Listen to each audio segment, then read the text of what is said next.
tonight.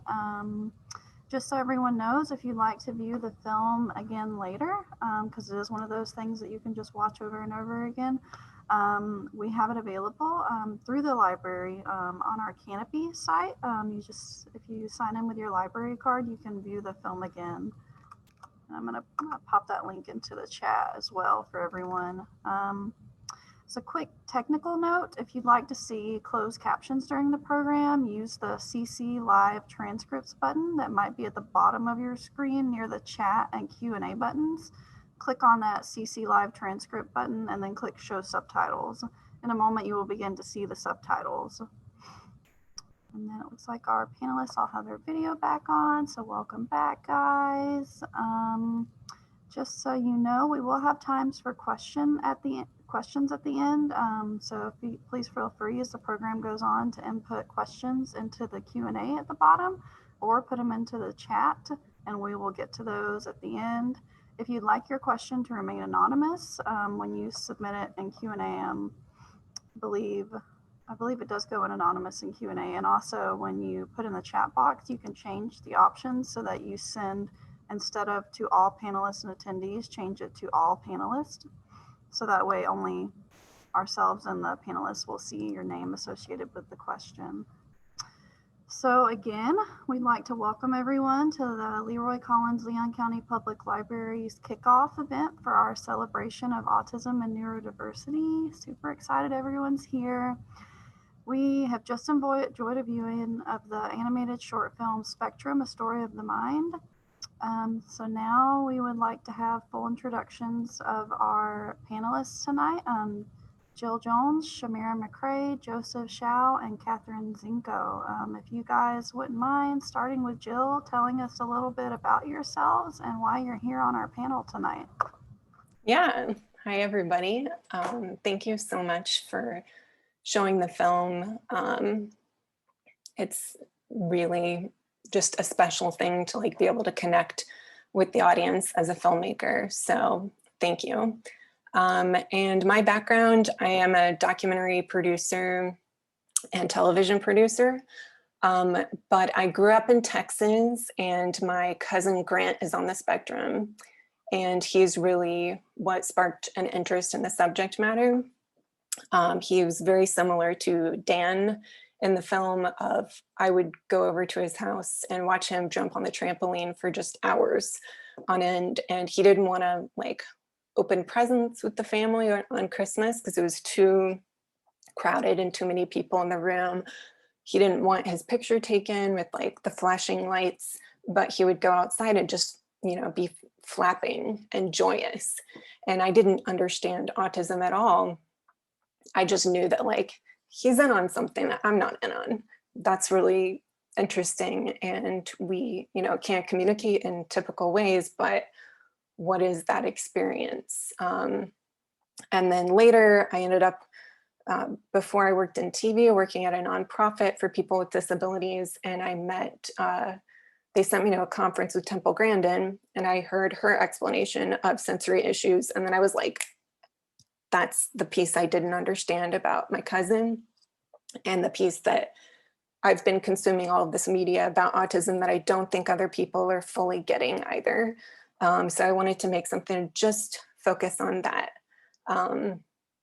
She was willing to do an interview, which was great. I mean, she's the poster child of autism in a way, but it just kind of really opened up of, okay, we have her, but all of the other people's experiences became even more interesting than her kind of tee off to the film. And now I continue to be very passionate about anything related to disability in the media. I produced an episode of United Shades of America for CNN about disability in America. And I just want to continue to make it part of my work because I think it's just a really cool thing that should be centered more in conversations. Yeah, thank you, Joe. We're glad you're here with us. Thank you.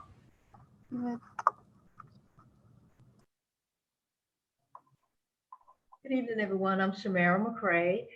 I work here at the Leon County Public Library. I work at the Lake Jackson branch.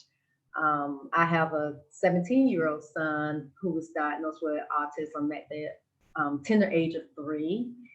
And during that time, I was actually in social work. I had just started working as an independent service coordinator with a nonprofit organization who specialized in working with families with infants and toddlers at risk for developmental delays.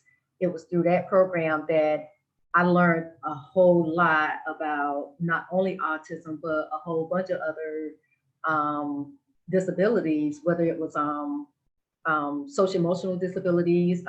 There could have been mental/health disabilities, that actually prevented or rather hindered infants and toddlers from meeting developmental milestones by a certain age. Doing that job, it was very, very rewarding. I was helping parents with the growth and development of their child. And at the same time, I was helping myself as a parent who had a child that fit that same category. And I was able to take the skills that I was learning from work. I was able to take those same skills home to work with my child. He's 17 now. He's still on the spectrum. He still displays some red flags, but and that's basically at home. When he's outside in the public eye, people don't even know that he's on the spectrum. It would have to be something highly unusual in order for you to even realize something's not right with him. And he doesn't mind telling people that he has autism.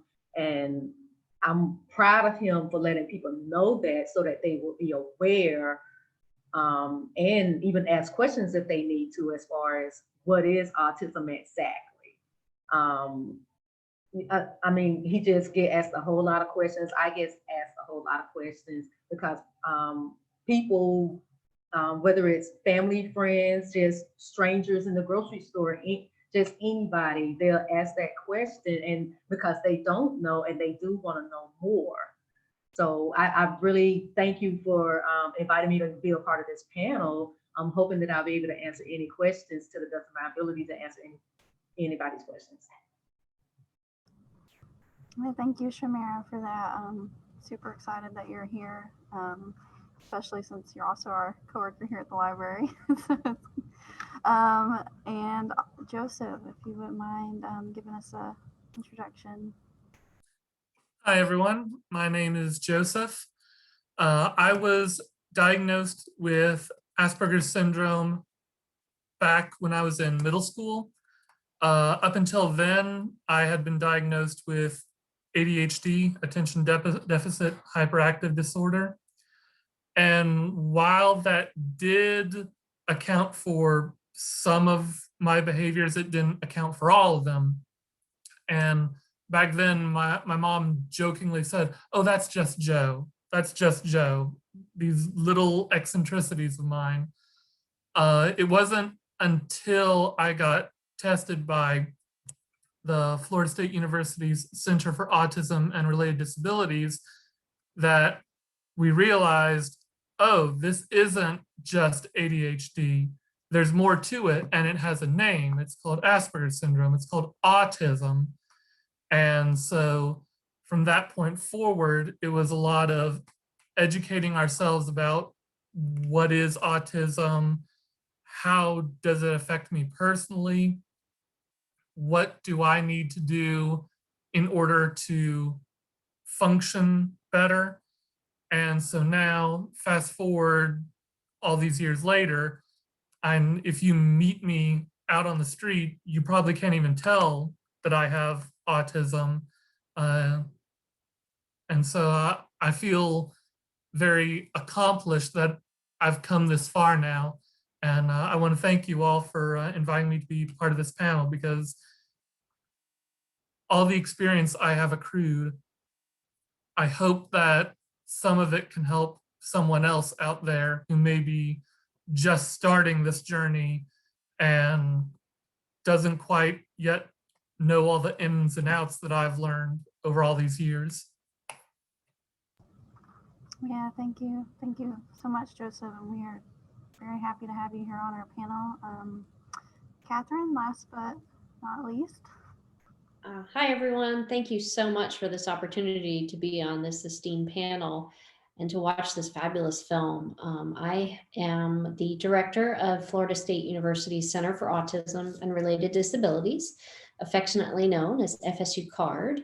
And we are one of 7 CARD centers in the whole state of Florida. So Florida has been ahead of the game. We've been in the centers have been in existence for 28 years. So it's something we're very proud of. I have spent 20 of my 22 years out in this profession at a CARD center of either here in Tallahassee or the University of Florida in Gainesville. So it is definitely been a joy to have this position.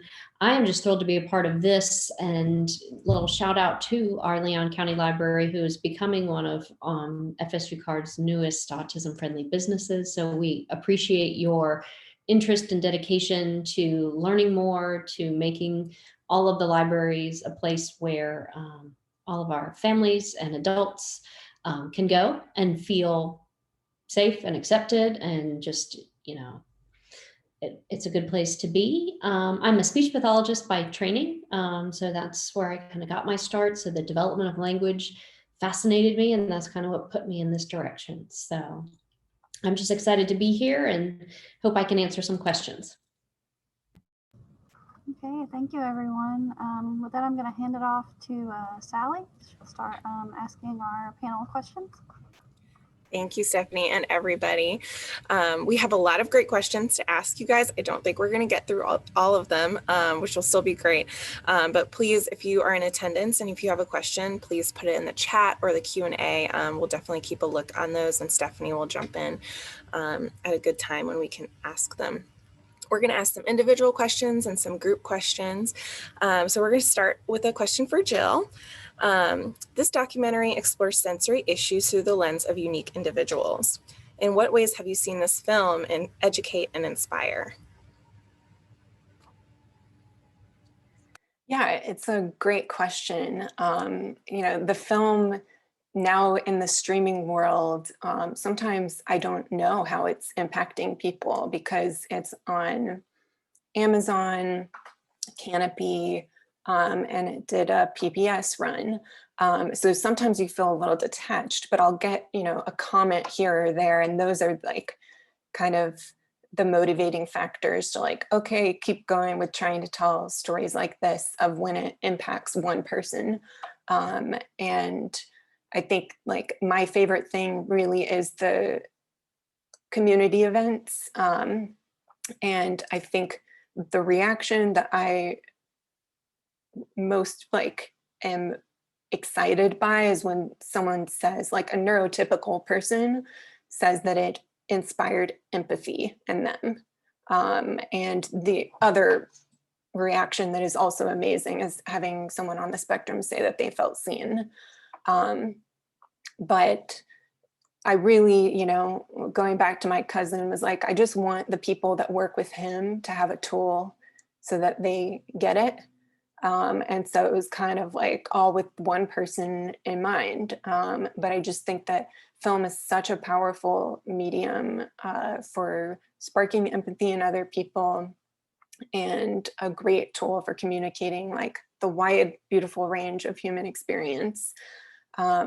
So yeah, it's just been a really fun process, and it's fun to like see people's faces at the end of watching a film, because I know I've just been out there gathering all of these stories and then, you know, presenting them. So it's a very cool experience.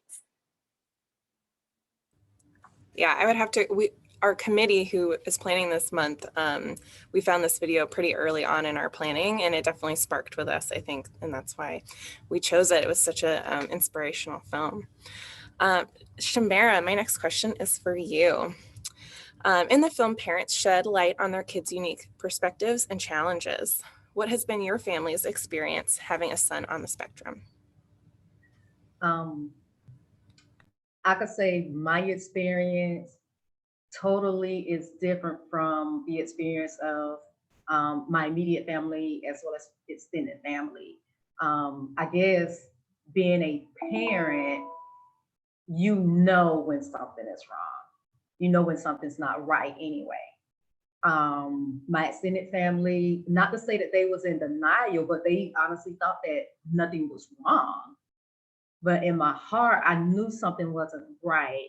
I would, from pregnancy, actually, I had the books, what to expect when you're expecting, and when the child was born, what to expect during the first year, and so on and so forth.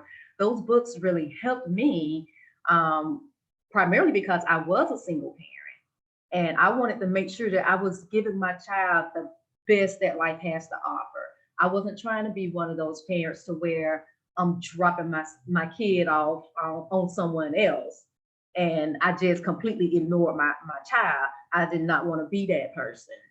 So just reading those books, and it was letting me know, okay, in 6 weeks your child should be doing this, in 6 months your child should be doing this. So I was keeping up with all those developmental milestones. When I got to I want to say maybe 12 months, and he wasn't babbling. And the book was letting me know, okay, this is one of the things that he should be doing. So he was on point with all of his milestones, except for that one item. So I was like, he's not doing this, but he's doing everything else. Let me continue to monitor this. So I let about another month or so go on, and I see where he's still on point with all of his milestones, but he still was not where he should be with that language development. He wasn't doing not even a true babble.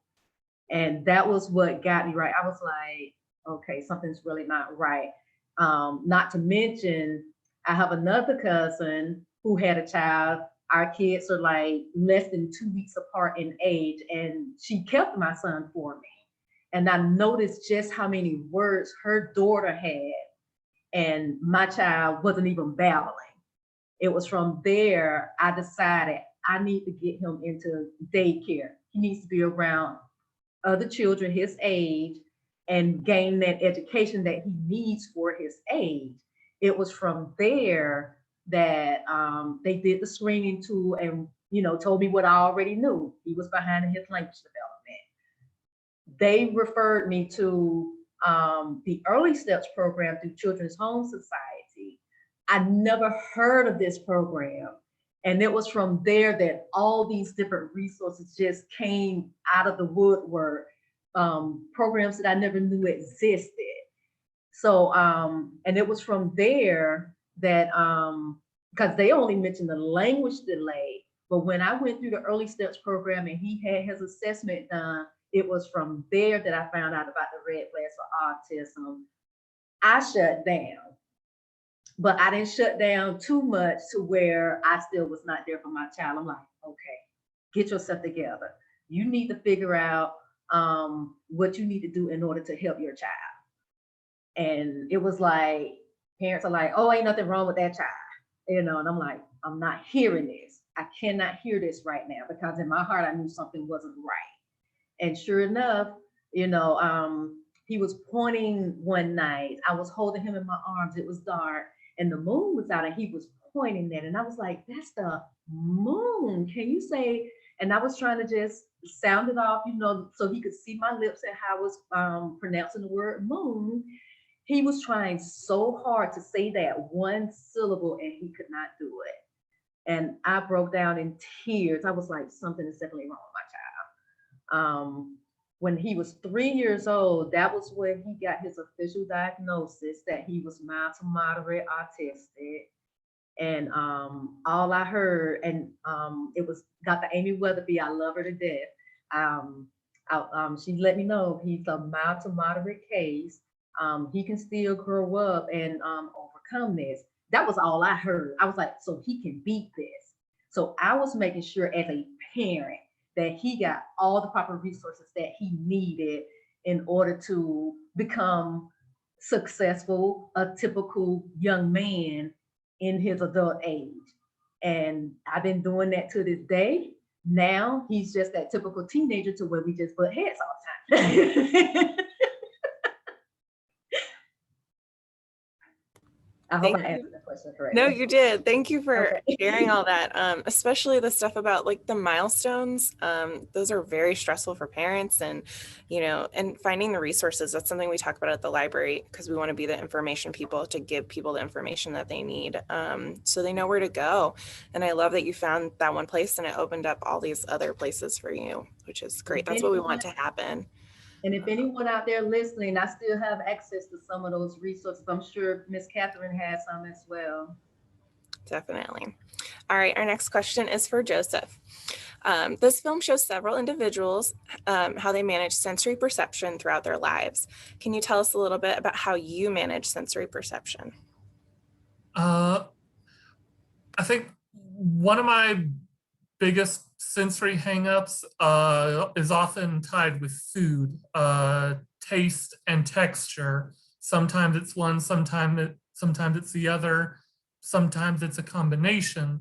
And as a result, I've found that there are a lot of foods I tend to avoid altogether because of that. Another thing is, I'm sure you've noticed, I do a lot of facial stimming. That's because my sense of touch, I feel sometimes goes a little, I can feel things brushing up against me a bit more acutely than I think I'm supposed to. Like it feels like a speck of something brushing up against me and I have to kind of touch it or rub at it or scratch at it. Another would be like sound. Like if there's a crowd, but it's in a wide open space, that doesn't bother me quite so much. But if it's a crowd in a more enclosed space, the sound seems almost amplified somehow.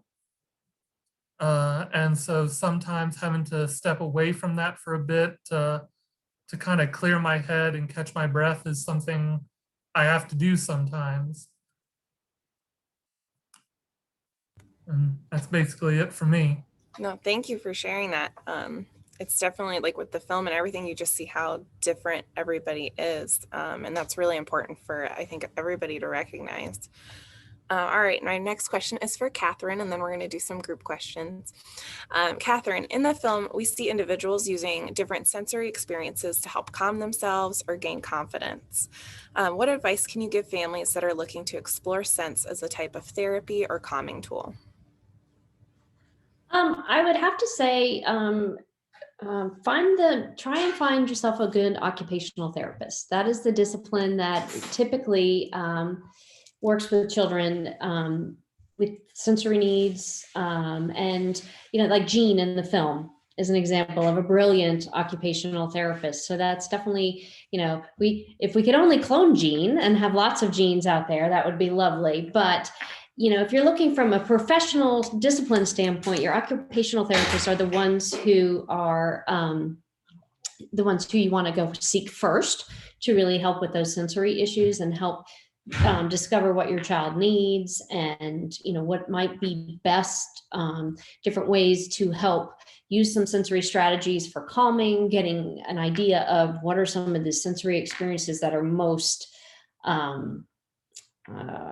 disturbing, for lack of a better word, and working with somebody to help process through some of that. Obviously, we'd love to just avoid everything that might just turn us into a sensory meltdown, but the world doesn't work that way. So we want to make sure we're working with a team of people who can help us and the families take a look at what are some of these needs and where do we need to kind of help put in some safety guides, whether it's have your earplugs on hold anytime in case you encounter some noise, putting a plan in place so that we can make sure that we can give individuals with autism the experience of everyday life, but also have some of those tools to help drown out some of the things that make everyday activities to you and I just so very unpleasant. Thank you. That's really good advice. All right, so our first group question, and it's open to everybody. The CDC reports that an estimated 1 in 54 children have been identified with autism spectrum disorder. Some people have said that there is a growing autism epidemic. What do you think? What have you heard? What have you seen to talk about this? I don't know if I would necessarily consider it an epidemic. I think what might actually be happening is people are becoming more and more aware of the existence of autism. They're becoming more aware of the early signs. They're becoming more willing to be tested and come forward. It's one of those things where I think autism has always existed or has existed for a lot longer than we give it credit for. And it's just now we're becoming more and more aware of it. I remember reading this funny little, I guess you'd call it a theory that perhaps those ancient medieval stories of changelings, human children who were stolen by fairies and replaced with a fairy that looked like a human child, may have actually been people trying to explain autism behavior in their children. And so I think maybe it's not necessarily an epidemic, it's just we're becoming more aware of it, we're seeing it, and we're accepting it, I think. I would agree with everything that, Joseph, I think you're 100% correct. The other thing, if you look over the scope of time, the definition of autism has definitely broadened since the very first diagnosis. So, we're casting a wider net. Our goal, hopefully, is to be also picking up children earlier. We still have a long way to go, because in that same CDC report, you still see the average age of diagnosis in the United States is still ages 4 to 5. And I know Dr. Weatherby's team, our team at the FSU Autism Institute, they can reliably diagnose. Their goal is to diagnose a child by 18 months, if not sooner, so we could really take advantage of all of that early intervention. So we've got some work to do on that, but Joseph, I agree. People are a lot more aware. It's a lot less stigmatizing than it was, 20 years ago. So they're not like, oh, I don't want to even chance that diagnosis. And I think the definition is definitely broadened as well. I want to have to agree with both of you as well. Thinking back with, my earlier comment, I was saying how, family members are claiming that nothing was wrong with my child and everything. And I'll just give a prime example. I look at my son and I'm just like, you act just like your papa, referring to my father. And sometimes my dad, he'll do some things and I'm just like, you somehow missed it. I believe you got some autism in you, and I say it jokingly, but I say that because even back then, it probably wasn't until like the 90s before autism really began to be recognized. Prior to that, nobody knew anything about it. You just saw a person who probably just had some mental issue going on and didn't know what it was, so that's just me. It probably just went undiagnosed. Nobody knew what it was or how to explain it or anything like that. So it was probably a lot more back then, again, just undiagnosed. Thank you, guys. That was really good. My next question is, what advice do you have for people who are unfamiliar with autism?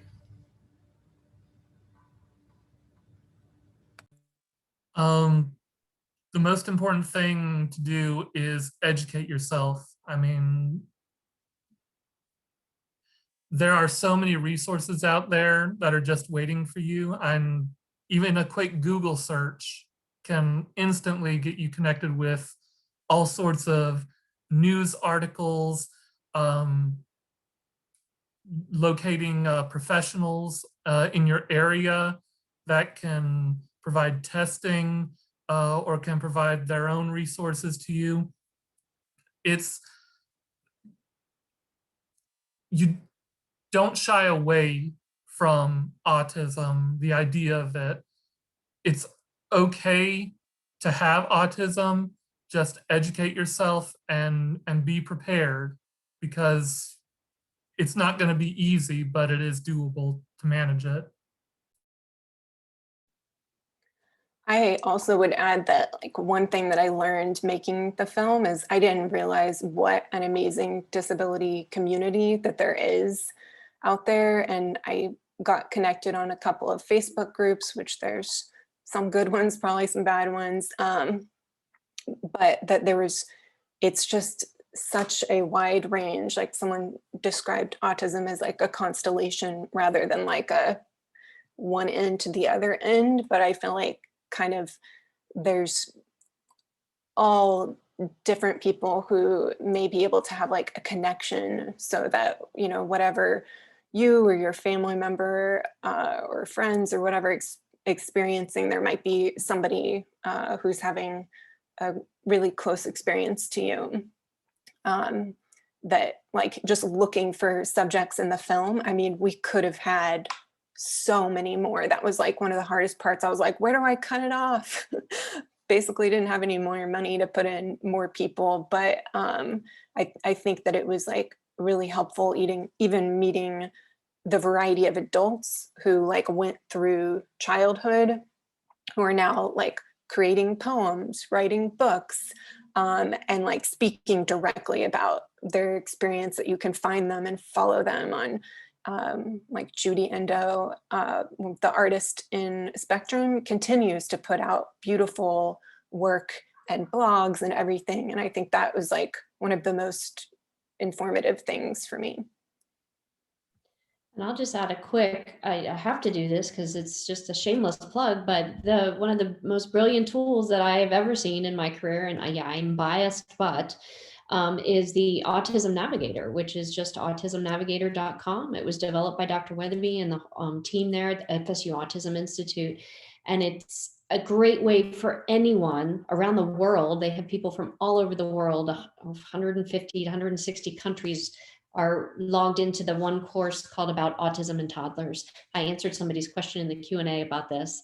But again, from all of the wonderful families like Shamira, who went and were willing to participate in some of the research, they have 30 years of video that they have now posted all on one platform to help people see. How do we see these red flags? What do we know? How do we pick it up? And then the newest one that I typed in the chat over to Shamira is they had all of those and built Autism Navigator. And now they took all the videos of all the people who came through the research of typically developing, for lack of a better word, toddlers, and they've put together Baby Navigator to show parents, again, with video examples, what should your baby be doing at 2 months, 4 months, 6 months, 8, so that the goal of that is let's give parents the information so that we can shrink that age of diagnosis. The parents, anyone with a smartphone can do it.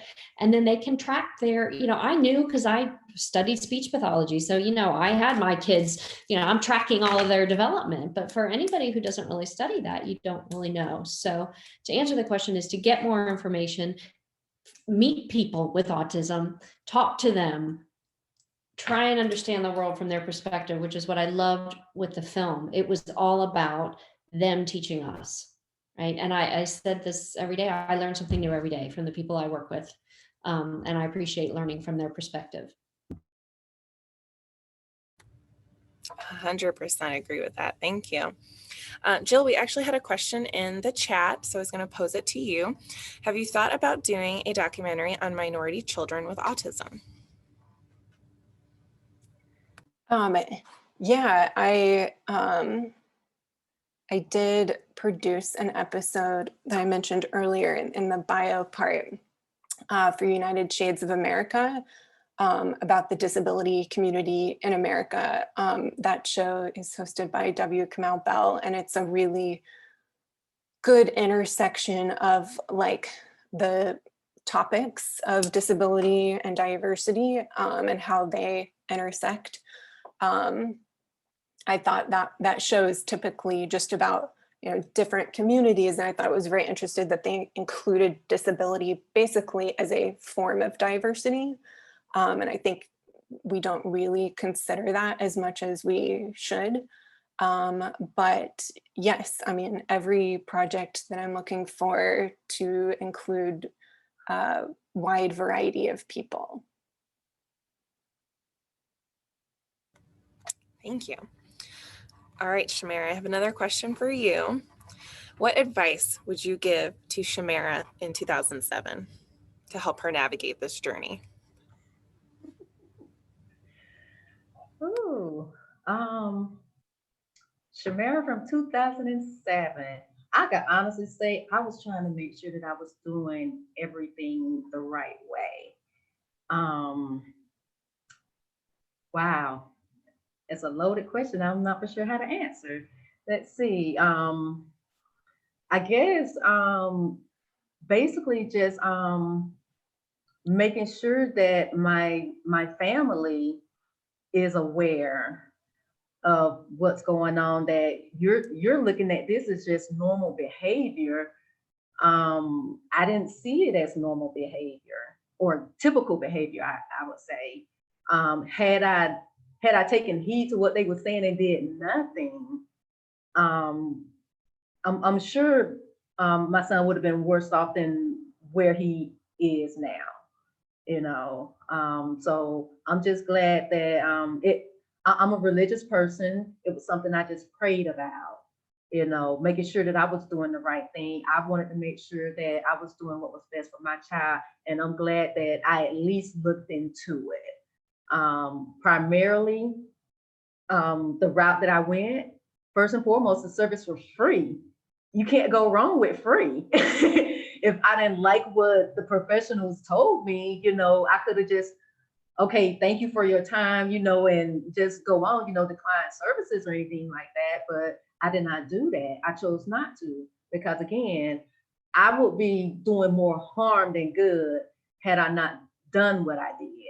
And I'm just glad that I did not listen to the outsiders who was not actually within my four walls of my home to know exactly what I was going through when it came to my child. So I could honestly say kudos to Shamira 2007 because I can honestly say he has a good head on his shoulders. You know, had I not done what I did, you know, who knows where he would be right now? Probably held back a couple of years or something like that, or hanging out with the wrong crowds even or something. I don't know. So I'm just glad that I did the right thing back in 2007. You did. Thank you. All right, Joseph, we have another question for you. When it comes to interpersonal relationships, how is your experience different or the same as other people, neurotypical versus neurodivergent? I don't know if there really is a difference for me. What I present to neurotypicals is exactly the same as what I present to neurodivergents and vice versa. I suppose to some extent, maybe like if I'm talking to a neurodivergent about one of my interests, maybe I tend to hold back a little bit more than if I were communicating with another neurodivergent, because I know as a neurodivergent, I'm capable of deep diving into a topic. If you'll let me, I will talk your ear off about a particular topic that I'm passionate about. And so I know a neurodivergent will understand that, will respect that, and let me do my piece. Whereas with a neurotypical, I kind of have to remind myself, they're not interested in you going hours and hours on about this, that, or the other. You need to reel back, hold it back, and keep it kind of base level. Thank you. All right, Catherine, how does the Center for Autism and Related Disabilities work with individuals, families, and local community to support autistic or neurodivergent members in our community? Sally, what a great question. Here's your card infomercial. So as I said in the beginning, we are one of 7 card centers, and the FSU Card Center covers 18 counties. So we have got the entire Big Bend Panhandle area of Florida. We do have satellite offices in Panama City and Pensacola. The first things families need to do is just go to our website, which is fsucard.com. Very easy. We've now moved, thanks to technology, you can fill out an intake online.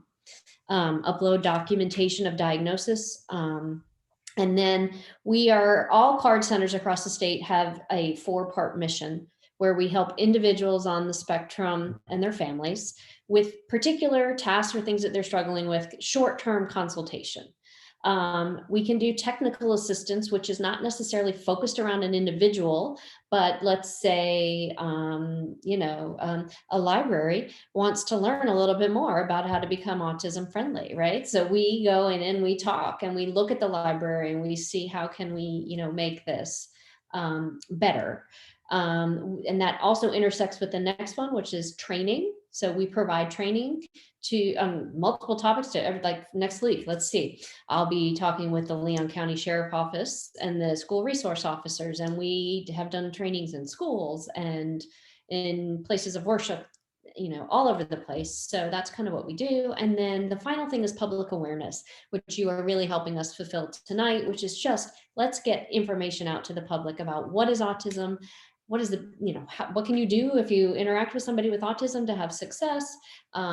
Let them know about CARD. And that's some of the things that we do, but not only helping individuals, but it is our job too. The mission is to help our community. So we really want to make our communities, way more aware so that there will be more acceptance of this neurodiversity. And just most human beings, when they see something that is different to them, their initial reaction might be fear or, oh, that's different, I don't want to do that. So it's our job to really just say, as Dr. Temple Grandin, her famous saying is, we're different, not less, right? Sure, there's a difference, but it's okay. And difference is great. And let's learn from each other. So that's basically what CARD does. We are in the Florida state statute, which is something very unique to all the states around the country. So we have been in statute for 28 years that there should be regional autism centers, which also means our funding is provided by the Florida legislature.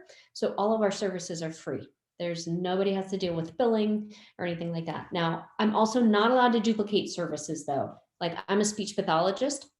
I couldn't be working with a client and doing speech therapy because that's available out in the community. We're actually not allowed to do diagnosis because there, again, are other people in the community that do that.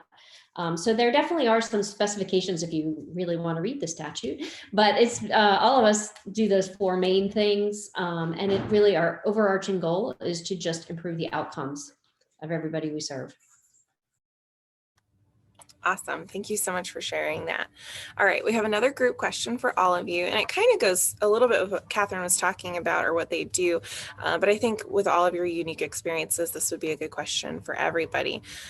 What advice would you give employers when an autistic person is looking for a job or is currently employed? All right, sorry, I just talked, but I'll say call us. That's part of our mission. If you have an employee or you're looking to hire somebody with autism and you're in one of our 18 counties or you're in one of my sister centers here in Florida, that is one of the main things CARD would love to do is let's talk about and take a look at the job and look at the environment. And are there some accommodations that might need to be made to make this successful? And we want to work with both the individual and the employer to find that match, to say, this could be a great employee. They just might need X, Y, and Z to be specific. Here's how we can help you with that. And, or here are other resources to give to the company to be able to go and do that. But, we're free. So call us first. Absolutely. Don't be afraid to get out there and hire someone with autism. I promise you, we are worth the time and effort. We are hardworking. We are willing to work. We're willing to learn. If you will just meet us halfway and give us the resources we need to be successful, we will prove our worth time and time again. And I'll just say this, Joseph is a shining example of that. So he won't say that himself. So he is a shining example of that, very valued and successful employee. I was a volunteer coordinator at the main branch of the library. A lot of the volunteers at that time were special needs volunteers. One or two of them, I want to say, was on the autism spectrum. And just like Joseph said, they're really hard workers. I mean, they weren't slackers or anything like that. They come in on time, if not early. They're ready to get to work. They're ready to learn something different. I don't want to do this today. Can I do something else?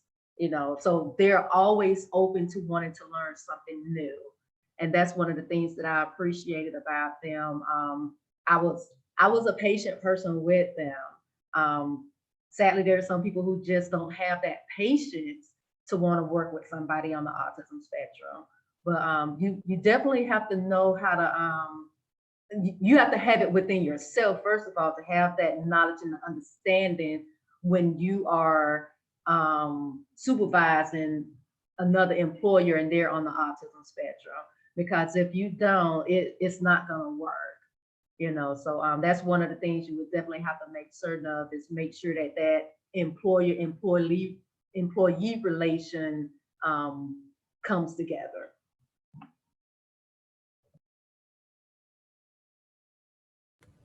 All right, thank you. Well, I think we're going to stop with our last question for everybody, and this is another group question. Again, if you have any more questions, put them in the chat or the Q&A. Stephanie will let us know. But we've got one final question for our panel. How can we as individuals in our communities help those with ASD in everyday situations, such as being in public places, should the need arise?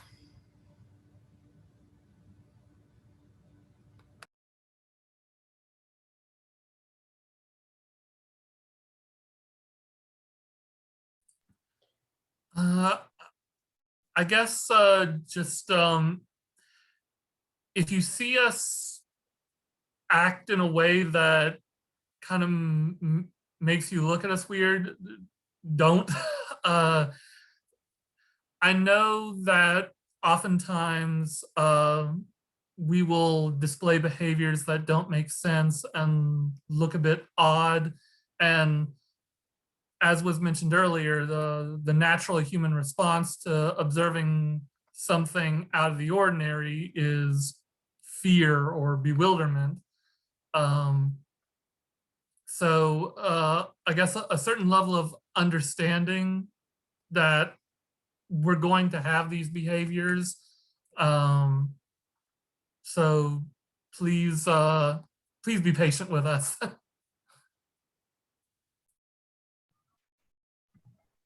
I could say for my son, being 17 years old right now, and I can also include, you know, with the pandemic going on with COVID and everything, I was at the point just before, you know, COVID came into play and everything, that I was getting ready to, you know, he turned 16, I was getting ready, we were in the process of job hunting, you know, different things like that, you know. I'm like, okay, I don't have to hold your hand anymore. It's time for you to get more responsibilities, you know, get a job, something small, part-time, work 4 hours, you know, twice a week or something of that nature. And when COVID hit, it was like, oh my goodness, I need to backtrack now. We need to put everything on halt, because my first thing was, he's not gonna wanna wear a mask. He likes being around people. So that was my fear, is that, okay, he's gonna come home with COVID, you know, because he don't want to keep that mask on. He's not gonna want to, you know, maintain that distance or anything like that. Things did not go well as far as distance learning, to where I physically had to break down and allow him to just go back to school. And I had to really stress the importance of wearing that face mask. You know, I mean, I would say things in a way, to a certain extent, that I would put the fear in him, you know, to make sure that he did the right thing. Because sometimes I could give him instructions and he just want to do the opposite. So, you know, I have to say things in a way to make sure that he's doing the right things. He went back to school, brick and mortar, back in January, and he's been doing good. No COVID yet, thank goodness. So I'm to the point now to where I'm thinking, okay, maybe I need to go ahead and see what he thinks about, you know, a part-time job again, so that he can gain that experience. He needs to learn responsibility and learn how to be productive and everything. So we're gonna see how that's gonna pan out eventually. But yeah, I'm just like, okay, you're not a kid anymore, you know, you're at the age now to where you could be doing more without me having to tell you what to do. I agree with both. The only thing I might add to that would be, you know, if you see somebody out and you're out in public and they may be looking like they're having a hard time, don't be afraid to go up and ask gently, you know, low voice, not really confrontational, but, you know, can I help you? Is there something that you need? Oftentimes when people on the autism spectrum are distressed, we don't know where they are. Again, in that, I love that your metaphor, the constellation rather than the spectrum. So I'm going to borrow that from you now, Jill. But you don't know where they are in the constellation. So, you know, even if you could, here's a notepad or even on your phone, if they don't respond to you at first verbally, you might be able to just type even a text or something on your phone. Do you need help? Is there something I can do? And then hand them either the pen and the piece of paper and or a phone to be able to type, because that is something we do see oftentimes, even with individuals who are very verbal all the time. When that anxiety hits and we're in that fight or flight or flee or freeze kind of mode, the faculties that you usually have are not always there, right? Because your nervous system is taking over. So sometimes just being able to go up and offer alternative ways of communicating, right? Not putting all that pressure on that verbal can often help. But I think we often forget to just ask the person themselves, what, you know, is there something I can do?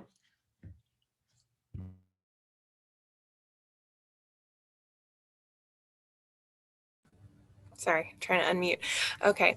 I want to thank you all for being on our panel and joining us tonight. This was a really special night. Again, I want to remind everybody that if they want to see the film again, you have access to it with Canopy with their library card. So definitely a film worth watching over and over again. There's also some information in the chat if you want to check out Jill Jones's other films that she's talked about tonight. That would be a really amazing experience as well. And we're also going to put in the chat the link to the rest of our programs for the celebration of autism and neurodiversity that are happening this month. Starting today, you can pick up activity bags. There's going to be a different activity bag each week. And this week is our glitter calming jar. There's STEM kits. So lots of fun things for kids for calming and senses and stuff like that. So we're really excited about those. We've also got lots of book clubs that you can check out this month, as well as, let's see, Star Wars and D&D role-playing games that we're going to have for tweens and teens. I'm very excited about that. With CARD, we are doing Adulting 101 for teens, gaining independence on the spectrum. So we're also really excited about that one. And we'll have a musical showcase as well. So lots of things to check out if you go to the link in the bottom that is just entered into the chat. I want to thank everybody for coming again tonight. It was really, really wonderful. As the meeting closes, you will have a prompt to do a survey, and we would really love your feedback on the survey. This is our first time doing this programming this month, so we would really love some thoughts and considerations and anything for the future. So please fill it out. Thank you, everybody, for joining us, and have a great night. Thank you. Thank you. Thank you for Jill, having me. I would just like to say, well done. That is a beautiful and brilliant, Thank you. respectful, and gosh, I wish everybody could watch that film. So thank you for contributing that. Thank you. Spread the word. Actually, Jill, we do have before we close out, we have a couple of questions in the Q&A, guys. Yeah. I want to make sure that I get to them. Jill, this one relates kind of to the one that you answered earlier. Do you think you might do any additional documentary films on autism? I I don't, definitely it's in the sphere of interest. I'm not currently developing anything related, but I really hope to, I work on television and documentary series that get a little bit of a higher profile than independent films. So my goal is to try and like incorporate that stuff more into mainstream content. And then we'll see, who knows, in terms of independent projects. I'm always looking for good stories and a different angle that I haven't seen before. Yeah. And then just one more, I did want to kind of make sure that we ask this one to everybody.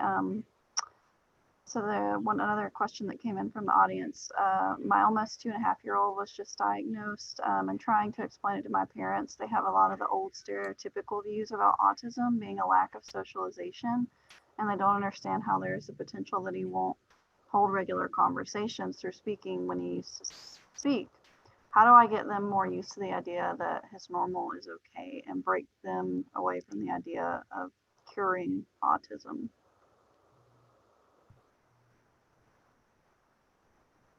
All right, well, I typed an answer in there, just one, hopefully jump on the Autism Navigator and watch maybe some of the films together in the About Autism and Toddlers course. It shows what to look for, and then there's parts you'll follow the same kids, and so you'll get to see their change with intervention. I think, especially when this is my tactic when working with people who really, they have something set in their mind, trying to convince them verbally usually isn't the way to go, but encouraging them to be a part of, interacting with their grandson and watching and showing them, strategies that work and get him to interact, then they will start to see that perhaps their preconceived notions are wrong. But just trying to verbally convince somebody that has this mindset, I just have found is just frustrating. I don't know about the rest of y'all, but that's what I would do. I would try and share some information, and see if they can and will be part of your journey with you. And maybe they're not ready yet too. I mean, there is a grieving process that goes on oftentimes when you have a diagnosis, and people go through that differently a little bit. So maybe they just need a little bit more time and then just see, oh, wow, seeing is believing, I think, in this case.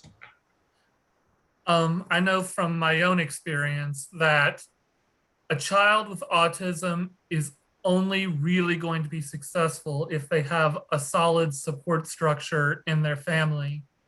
So if you want to see your child be successful, be there for them, educate yourself, support them, work with them, have patience when they fall short, and celebrate with them when they do manage to achieve something.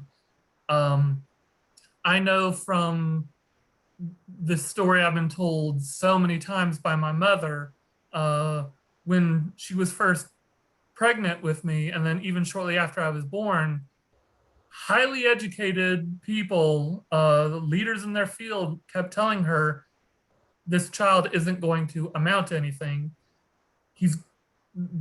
There's nothing you can do, so don't bother.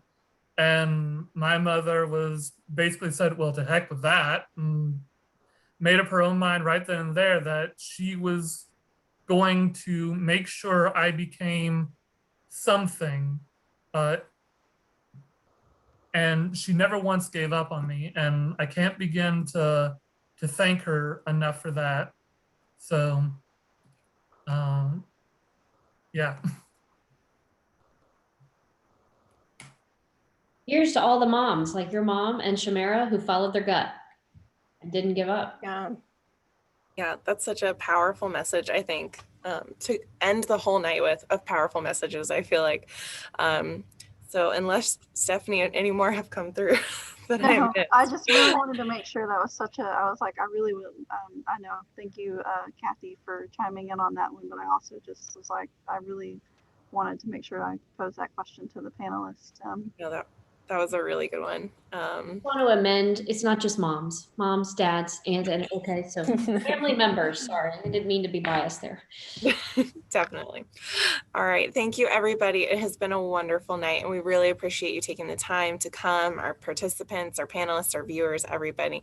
Thank you so much for joining us, and I hope you guys will check out everything else we have to offer this month and that we're going to continue to offer at the Leroy Collins Layton County Public Library. Thank you, everybody. Good night. Thank you. Yes, and I hope that those who are listening actually got something out of this presentation. Thank you all for joining us. You too.